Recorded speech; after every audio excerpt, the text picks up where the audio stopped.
We are discussing here in the middle of chapter 7, we're discussing a very novel and beautiful idea. And what is that? Why did Hashem create the world with hester, with concealment? We're addressing this question. We spoke about Havai and Elohim. We're going a little bit deeper today, but the general question we're addressing is, why did Hashem create the world where its created beings, us, don't see the truth? We are created in a way that the whole truth is concealed. And the answer we gave, it comes from a midah, from a sphere called Malchus. Creation of the world happens in a process of 10 spheres. Hashem, the way Hashem created the world, was started from Chachma, Bina, Das, Chesed, Gevurah, Teferes, Netzach, Eid, Yesod, Malchus. The last of these 10 levels is called Malchus. Malchus is the level from which we have the true feeling of independence. As we'll see later in this chapter, even more so than Elohim. Havai and Elohim, we'll explain later in this chapter, as we go through today, even though Elohim is Gevurah, is concealment, but that concealment never gave room for a separate existence. That concealment just concealed the truth. What really gives us a sense of independent existence is more so Malchus, and I'll explain why in a short while. But first, understand, why did Hashem create this feeling that we're independent? Because Malchus demands a separate existence, because by definition, Malchus is a king. A king cannot be a king over his own, over himself, over his children, even over his ministers. For a king to be a king, he has to have a people that are separate from himself. Hashem, to fulfill this desire of being a king, he had to create in a way where we come across as separate entities, separate existences, independent of God completely, where we don't sense that we are one. The mission is to reveal that truth in the lowest of the worlds. But the process is first to have an existence that's separate. So why did Hashem create with Malchus, meaning to have why did Hashem create to have a separate existence? Is because of Malchus. In other words, Elohim concealed that we can exist, that we can have a possibility of sort of not being overwhelmed by the truth of Hashem's essence. Malchus gives us the ability to feel our senses independent, and we'll talk about that in a moment. This is the theme of chapter 7, explaining this idea. What we're really doing in the process is we're going to explain what we've began in the very beginning of chapter 1. In the beginning of chapter 1, we had a 2-line introduction. I'm going to go back to it right now. The 2-line introduction in the beginning of chapter 1 of Shaar Hayichud Chapter, the section describing the oneness of Hashem, our faith in Hashem, it says, Lahavin ma'at mizer, to understand just a bit. Mashakasa bezer, what it says in the Zohar, is Shma Yisrael chulu yichud elah, that the verse Shema Yisrael is Yichud Elah, the higher level of unity, and the verse Baruch Shem is the lower level of unity, as we will continue to explain. So in this chapter, we're going to get now today a much better understanding of these two ideas. What are these two ideas of the higher level of unity and the lower level of unity? How do we see that in the Shema Yisrael and the Baruch Shem? What is the purpose and understanding their parameters is what we're going to discuss today. So we're really on the top of page Pei Beis. But I'm just going to go back and read a couple lines real briefly from the very bottom of 162, just to get us into where we're up to. V'nimtza, we're 4 lines from the bottom on page 162. I'll read it very briefly. V'nimtza, the middle of the line, we find Ki mida zu v'shem zeh. This mida, meaning Malchus, and this name, meaning Adonai, we mentioned until now, until this chapter, the names of Havaya and Elohim, which was really Chesed and Gevurah. Now we brought in the name of Malchus, which is Adonai, which God's a master, like Adon Olam Asher Malach. Adon Olam, the God is the master of the universe, the king of the universe. A master has to have a slave. Besides a person that's a master of himself, which is a whole separate discussion, to be in control of yourself, but to be a master of others requires others. To be a king requires a nation. You can't be a slave owner if you have no slaves. And you shouldn't be a slave owner anyway. Even if you have slaves, set them free. A king without a kingdom? Right. The king, even kingdom doesn't exist today. We don't have any more monarchies. Today we have everything's a democracy, and the king is elected, the king can be fired. We don't have kings anymore. But in the concept of kingship, a king needs to have a people. So that comes from Midas of Malchus and the name of Adonai. The shame is that this is what makes and keeps the world that the world should be like it is today. There is a world. Yes, surprise. It's an absolute existence. There's a world. And it's a separate, independent existence. And it's not 100% nullified. It's unlike the sunlight, which certainly exists within the sun. If the sunlight exists here 93 million miles away, certainly going back to the source, it has to be there much stronger. Nevertheless, you can't see it. If you go into the sun, the surface of the sun, you will not see the sunlight. You only see the sun because it loses its identity in its source. So that doesn't happen to us. We don't lose our identity. We remain a separate existence. We have feelings. We have frustrations. We can even have anger. We can have questions of faith. And if God forbid, if God forbid, we would lose this midah of Malchus or this name of Adonai, the world will go back to the way it was in the word of Hashem, in Hashem's word of speech. Hashem's speech never really leaves his mouth. He's everywhere. It would be completely nullified. And it couldn't be called a world. Okay, that is where we're up to now in the Tanya. Today we're going to explain what is the definition, what makes a world a world. What makes a world is two things. You can't have a world without two things, meaning you can't have a separate existence without two things. Those two things are time and place. Without space, and without time, you can't have a world that doesn't exist. Now, where does time and space begin in the process of the 10 spheres? Is it in Chesed, Gevurah, Tiferes, Netzach, Yesod? No, it begins in Malchus. The first time we have time and space, we're talking now coming off of Malchus of Atzilus. The first time we can have time and space is really in Malchus. Before that, there's no time and there's no space, as we'll explain. V'hinei, third line, middle of the line. The level, the concept, and the idea of a world. In order to be a world, you have to have place and you have to have time. You have to be able to say this, here, there, without saying this, here, or there. There's nothing there. Every single thing in the world is made up of 6 dimensions, even if dimensions are nano or micro sizes. And also everything has to have a certain time. Everything has a time and a place where it is and where it exists. Otherwise, you cannot say where it is. If you can say it's there, but not today, so it's not there. You have to have a time and a place. And he says as follows. Bechinas Makkah, what does Makkah mean? What is the definition of place? It has to have a east and west, a north and a south, a top and a bottom. Every single thing, and now we don't just mean this in the physical sense, I also mean this spiritually. Every spiritual thing that's created also has a dimension, a description, what it is, an idea, for an example. If I have an idea I want to talk about, the idea has some sort of dimensions. So in the physical world, the dimensions are physical dimensions. In the spiritual realm, there's an idea. My idea is about something, or an angel is a certain level, or has a certain power, a certain energy. Everything has a way it can be described and qualified. There's a certain way, there's parameters, there's the description, there's a description that we can give to every single thing. If it doesn't have a description, that's called God.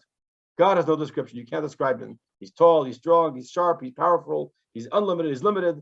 All these are bar terms. Every existence in the world has a description, which all comes from the idea of time and space in a more refined fashion or in the actual physical state. And then you also have to have bechinas man over heive v'asid. You have to have also time, which time has 3 stages. past, present, and future.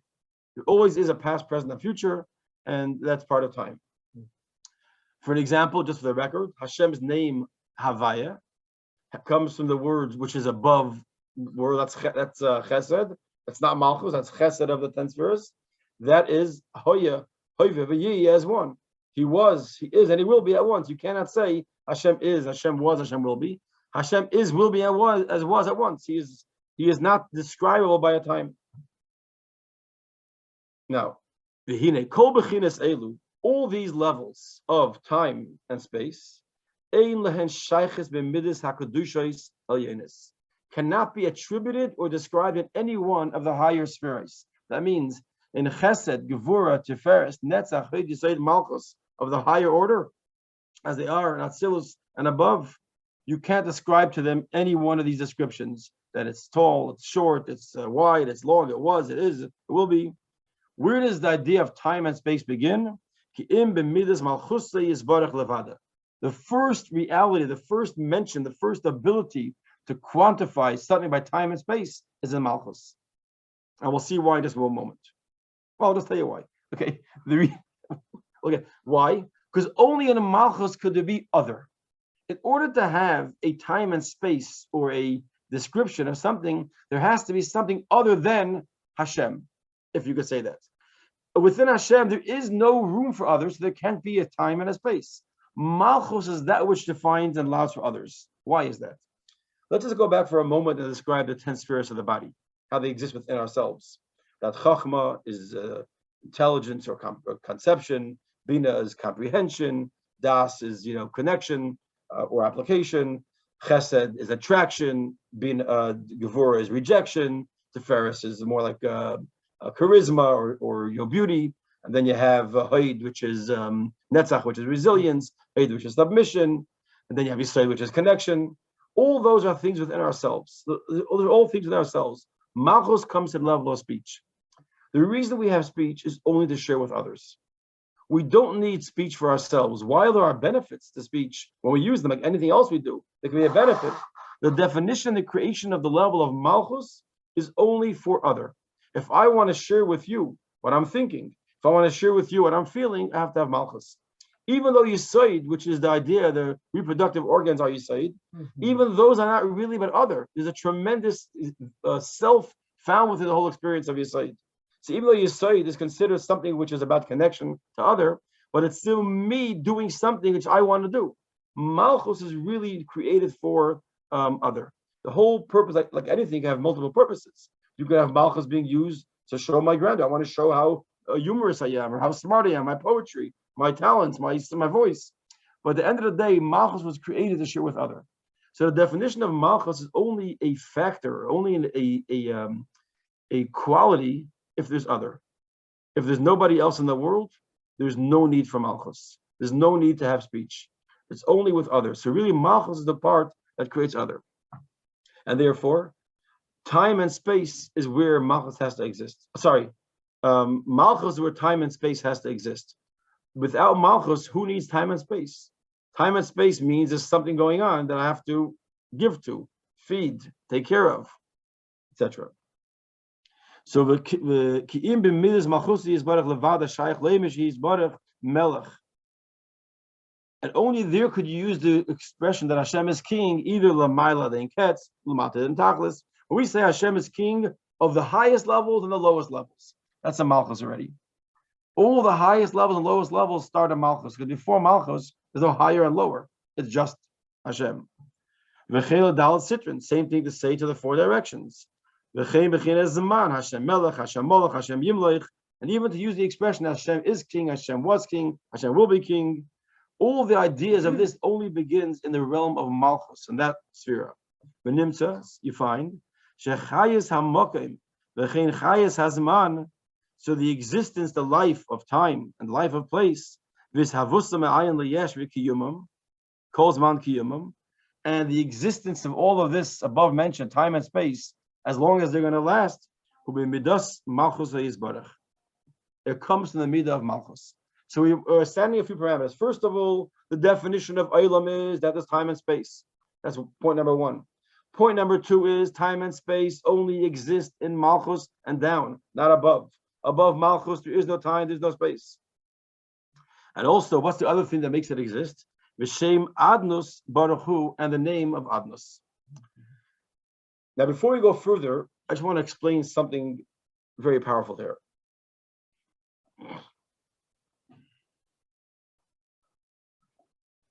What is the difference really between Havaya Elikim and Malchus? What does that mean? Seemingly, in Elikim, you already have existence. If you go back to the earlier chapters, we said what allows for the existence of self. Why are we not batal? We're not batal because Elikim conceals godliness.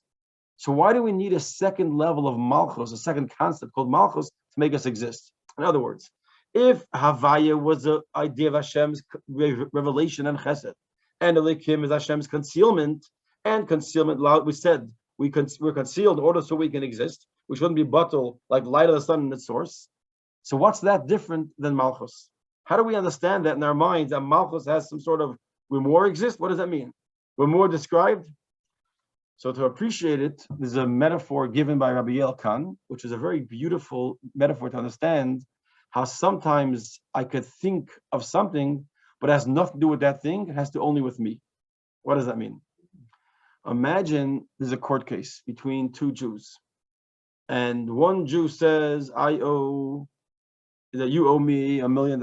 And the other Jew says, no, I don't. Very, very common argument over the $1 million. You say, I don't owe you the money. I say, you do owe me the money. So we go to the court, we go to the rabbi, which means one of us will never talk to him again. So we go to the rabbi and we tell the rabbi, we have a problem here. Now the rabbi listens to the case, hears it over clearly, and he comes to the conclusion that the man who claims the money is right, and $1 million must be paid to this man. Now we have here two worlds of reality. The reality of, let's call him Goldberg, who now deserves to get the money, and the world of the rabbi who says that the halacha is in Jewish law that you have to pay the money. According to Goldberg's universe, it's all about the money that he's getting. I deserve money, and the bigger or the smaller the money changes the whole. If we're talking about $2 there, the fact that I have to get, not a big deal. So $1 million is a big deal because Goldberg, it's all about one thing. I am wanting the money, and I'm getting the money, and that's what's happening. I'm right that I'm getting the money. So it seems like him and the rabbi are on the same page, but they're not, because the rabbi really couldn't care less which way the money went. He cares that Torah law should be expressed and followed. He has that Torah law should be carried out. So whether it was $1, whether it was $1 million, whether it was Goldberg paying, Weinstein, or Weinstein paying Goldberg, he doesn't care. He has no interest in the details. He has only interest in one thing, that Torah law should be observed in this case. What comes out at the end? That even though it seems to be it's the same thing, the rabbi was never in the world of this $1 million. He was in the world of what is a halacha. That's all that matters to him. That is how we could see the difference between Elikim, how it's found where there couldn't exist a world, and Malchus where the world actually couldn't exist. In other words, in the world of Elikim, Havai and Elikim, the concealment allows that within God's space, there's a room for a world. But it doesn't mean the world will exist for itself independently. It means that there's a world that in my mind, it's like the $1 million to the rabbi. Yes, the $1 million is in the discussion, but not because it really is $1 million. It doesn't really make a difference in $1 million. What makes a difference to me is that Torah law is being carried out. So within Elikim, there is no yet universe. It's just that there's room for a universe. There's a possibility for a universe. But what makes that universe actually exist in the realm, as in Goldberg's mind, that there's $1 million being exchanged hands here, that's only through Malchus. So the truth to be told, the possibility of existence began with Elikim. But the actual ability, the actual existence doesn't begin until Malchus. So it's really in Malchus where the world begins to exist. In Elikim, it's all how it's found within God. Within God, there's room for a universe because he has a state of concealment. Again, it's a subtle idea, but it's a very important distinction between what is Elikim and what is Malchus, or the name of Elikim. Let's be more consistent.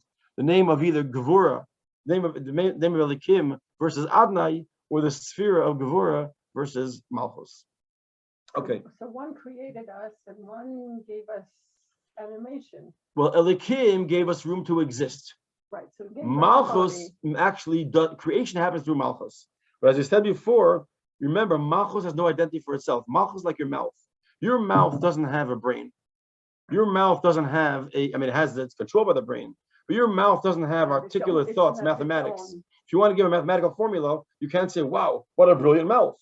You could say the mouth is articulate, and even that would be going back to where that starts. But the brilliance is not in the mouth, it's in the brain. The mouth shares the information in its format, in speech. Same thing, by the way, the hand.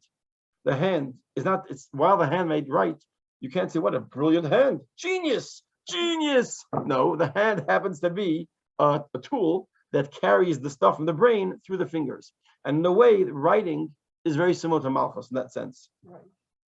Okay, so back to here. So now that we have this information, understanding this, now we're going to come and explain Yichud Eilah and Yichud Atah. We're going to start here, and here starts a very important discussion of what is Yichud Eilah and what is Yichud Atah.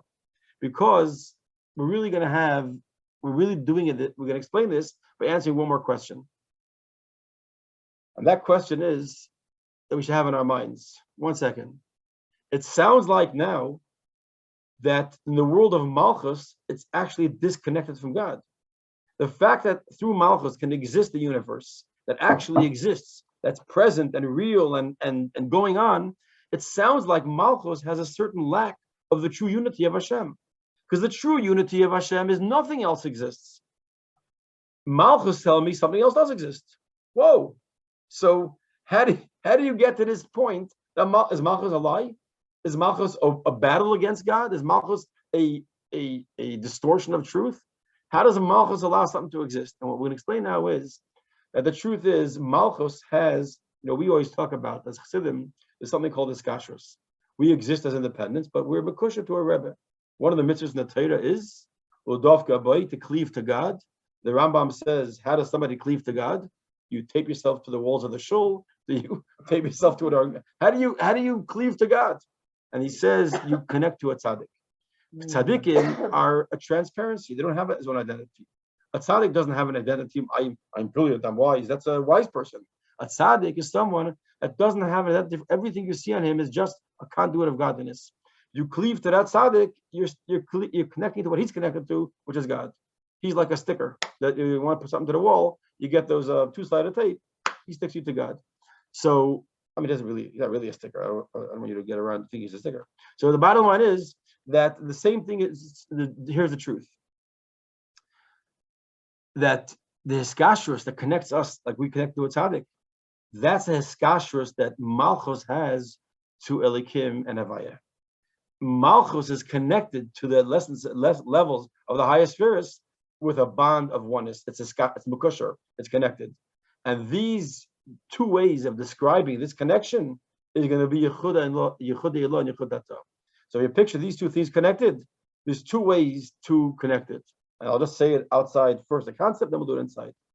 Is the Yichud Atah, is the Malchus lost within the Elikim, within the Chesed and Gevurah, or is the Chesed and Gevurah lost within the Malchus?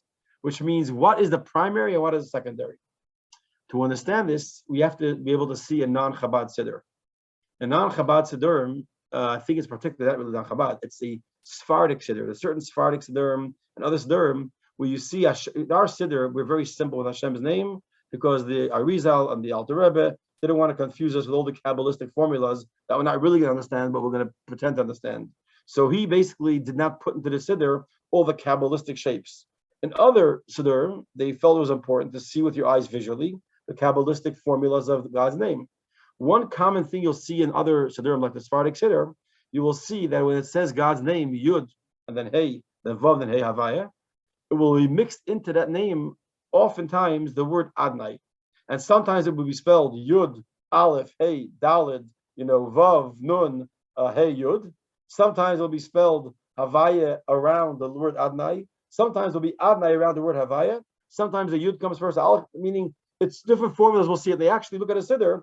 I actually wanted to share one with you today, and I went to online and downloaded it. I didn't prepare to show it to you. But it's something you can see in the Siddur, and if you want, I can post it later on the text group. You'll see what it looks like. But it's a concept found in the Siddur. Sometimes you have the Yud is the name Havaya, and Adnai is inserted into it. or is the name Adnai and Havaya is inserted into it. We call it Shiluv. Shiluv means to insert. What is inserted in what? Is the baby in the mother's womb? Yes. Is the tea in the cup? Yes. What is the vessel? What is the cup? How is the mix? Okay. Let's see this inside. So we're on the last two words, halfway down. The first word on that line is Mimidas, and we're up to the word Ulafi. Ulafi, Shem Midas Malchusi Yisbarach. Miyuchedes Mimhusi Vatzmusa Yisbarach. Betachlas Hayichud. Now you might be wondering, how do we have true oneness and true honesty, an authentic perspective of God in the world of Malchus, if Malchus allows us to exist? And that's how the world came into actual existence. When Hashem said, let there be light, let there be earth, let there be, let the grass grow, things that made the universe actually exist. So how does that not negate the essence of true oneness of Hashem? And the answer is because they're combined into one with his kashrus. Like we're going to explain. Therefore, even the place where there is, even the reality where there is place and time, the truth is, and this is the unbelievable thing, the truth is, even though we see a world that exists as time and place, and we could point to things, hold things, and be in a physical world, nevertheless, in that same reality, depending on what you can see, it's really completely nullified with God. Why? Because Malchus is one with Havaya. Malchus is one with Chesed Gevurah. There's no separation. While it's a separate process, it's absolutely one. And therefore, the truth is, while we can exist in a world, Kebitul Eid Hashem exists, at the same time, it's Kebitul Eid Hashem Shemesh. And this is still the reality that there is the world that exists as a reality. At the same time, it's 100% nullified and lost in God's essence. A metaphor to understand this is to understand how Hashem runs the world. First, L'chaim, that's a nice tea. Hashem runs the world in a way where we can see both of these concepts. And those are found in a miracle. You see, you have something called nature, and you have something called above nature. Nature and a miracle. Let's call nature Malchus, and let's call the miracle Havaya, or truth, Chesed. Nothing else exists. Let's call Malchus where the world exists. There is nature, and miracles, that which is above, that which is Chesed, Gevurah. Well, this is a Chesed. So let's say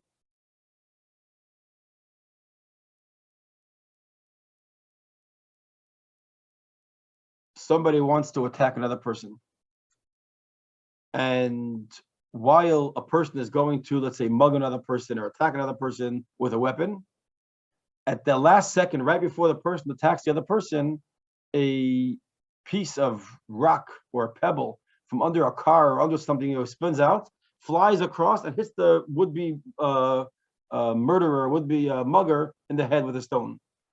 So you might say, that's a miracle. You might say, what are you talking about? That was lucky. So you have there, God performed a miracle. God saved this person from being mugged by having a stone or some piece of garbage fly out from someone's car. When on the highway, sometimes you get speeded. That's why trucks have behind them these, guards. A pebble flies out, hits the guy in the head. So you could debate, was that a miracle or was that luck? There's actually an amazing story that is fascinating. And I don't know if the story happened in 1755, but I'm guessing that it did. The reason why I say so, there was a major earthquake around 1755 in Portugal, Lisbon, Spain, all those areas. And why is that significant? Because on that day, there was a Jew who was a minister. Unfortunately, the burning of Jews and the Spanish Inquisition continued well after the whole well after 1492. We're talking now here a few hundred years later. And there was a Jew who was caught he was living as a Catholic, but he was caught, or a Christian, and he was caught to be a Jew. And they were going to burn him at the altar of the faith, as they would do it, burn him alive at the stake. And he was originally close with the government, and he kept convincing them to push it off. First, they pushed it off 1 year, then it says he pushed it off a month, then he pushed it off a week, then he pushed it off a day. Finally, they said no more.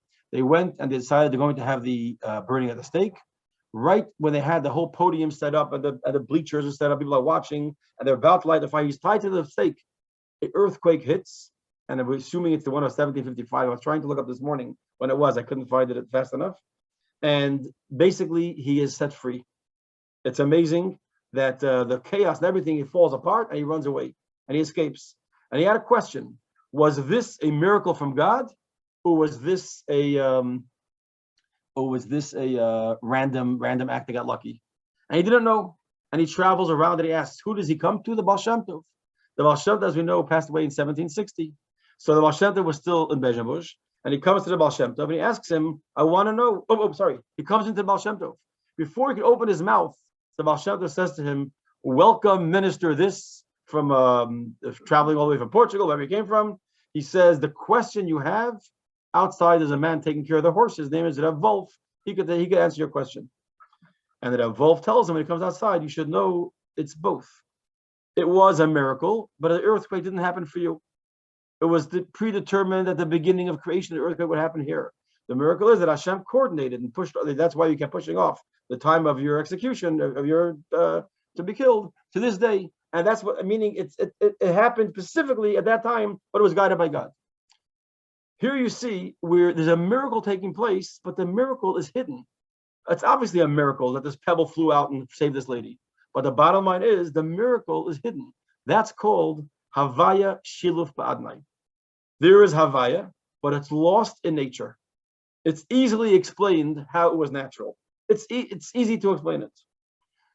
How about the same story happens, but right before the person is about to hurt the woman or the person who wants the mug, he turns to a block of stone, or a person piled of salt, like Lot's wife. That's a miracle. That's a miracle. There you got to say nature is lost in the miracle. There, Adnai is lost in Havaya. Adnai is Shiluv in Havaya. So we have basically these two perspectives of what's the primary and what's the secondary. Is it a miracle that was sort of enclosed in nature, or is it a miracle that has superseded nature? These are the two ways to see, so to speak. Are we living in a reality where there's nature, or are we living in a reality where there's miracles? Are we living in a reality where there's a world, or are we living in a reality where there's no world? So these two, the merging of these two universes of Malchus and Havaya, or Malchus and let's say Chesed and Gvura, this is the two perspectives that we're going to talk about now. So let's see this inside. Yep, we have a few more minutes. And this is the idea where we say that you find out that sometimes you see that the name of Hashem, Adnai, is mixed in and surrounded by the letters Havaya. Havaya shows it's above Zman. Like we said,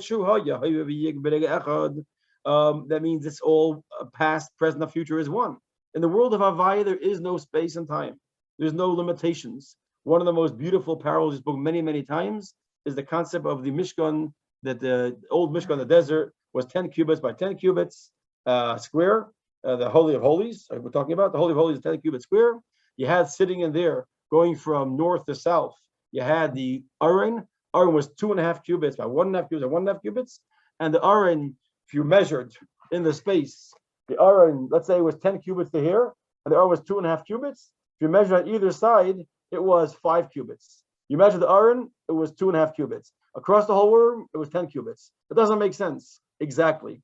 It was the Shiluv there where Adnai was lost in Havaya. The world had no time was not a factor here. Space was not a factor. And the reason why I'm saying time and space, because if you put time as no factor, then automatically space is not a factor. Like I say, I'm measuring it. It looks like it's here, but it was taken away and put back. I mean, once you have time, you must have space. You cannot use a description of time without space, space without time, because you need to have where and when is it here. Otherwise, this could take up the same space as this if I just take a little time. If I take time, the space is not a concern anymore. So you must have time and space together. And by Havaya, that's not a factor. Therefore, it means the losing of space and time and above time is called Shiluf Adnai in Havaya. And there's something like the miracle within enclosed in nature is talking about Havaya within Adnai. So let's hear this back as Havaya. When you lose the identity of the world and all you see is godliness, like the place of the Mishkan. where the Aron didn't take up any space, that means Adnos is lost in Havaya. Hishem Havaya Merish Shulam as Manshu Mamish. Oh, sorry, because when you have the name Havaya, means was, is, and will be is all merged in ones. Like it says in the Rayim Hemda, which is Zohar. And also it's above time.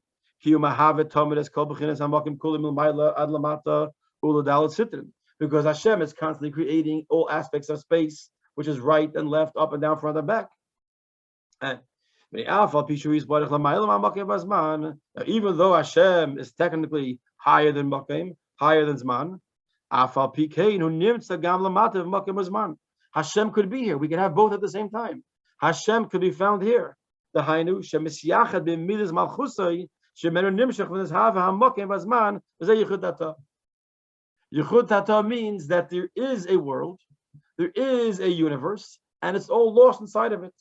That means there's a universe, and there's a place, and there's a Mishkan, but it's all lost. The identity is not non-existent, or doesn't have any identity which is overrules. The identity is overruled by Havaya. All of the universe that exists is there, and there is a world, but it's batul, it's nullified before Hashem. That's Yichud Tata. Shiluv Havaya be'adnus. Baruch Hu. Oh, so I put them both. I merged them both at once. The first one was Shiluv Adnei Havaya, where the world doesn't exist. The second one is where the world exists, but it's batul to Hashem. And these are the two perspectives of what we say Shma Yisrael and Baruch Shem. Shma Yisrael was saying is Shma Yisrael, Havaya Lekim is all one. There is no universe. There's nothing outside of godliness, and that's the ultimate definition of everything you see. There's nothing there. It's only Havaya and Elikim. There's no, so to speak, Malchus yet. Baruch Shem Kved Malchusai means there is a world and there is a universe, but all of that only exists because of the word Hashem making it exist right now. And these are the two perspectives of Yichud Eilah and Yichud Tata. So what is the definition at the end of the day, the difference? The difference is only the perspective how Hashem sees the truth of it from the side of Havaya and Elikim, or we see the truth of it, how it stands from our side from the world of Malchus. So does the world exist? Absolutely. But that's Yichud Tata. And Hashem needs both of these in order to have a world that he could rule over. He has to have both. He has to remain the king over the universe. At the same time, there has to be the universe which is subjugated and batul to Hashem's desire. We go top of the next page. The Hainush Mahustev Atzmusay is Baruch. That means Hashem's essence and his Atzmus. Hanikre b'shem ein seif Baruchu. Meloi es kol aretz mamish. It fills up the entire universe. Bizmanu makim. And this is what it means when it says Kivashamayim mal u'ba'aretz dal sitin hakol molei me'eit ein seif Baruchu b'shavim mamish. That Hashem's presence fills the world. So this is the deeper understanding of how a chassid says the Shema and Baruch Shem. It's not just that we're saying that the old school way, Shema Yisrael, that there is a God. Listen, Jewish people, there's a God, and He's the King of the universe, and there's a universe, and He's sort of speak the boss. No, Shema Yisrael means there's no existence of a universe. It's only Havaya Elikim. There's no separation. There's no separate existence. Baruch Shem means there is a universe that was created with Malchus, and that universe is filled with godliness. It's batul to Hashem. And the universe that we see, every single thing we see in this universe, its source and its existence comes from Hashem. But there is a universe. And this is the two perspectives, Yichud Eilah and Yichud Tata. We'll stop here.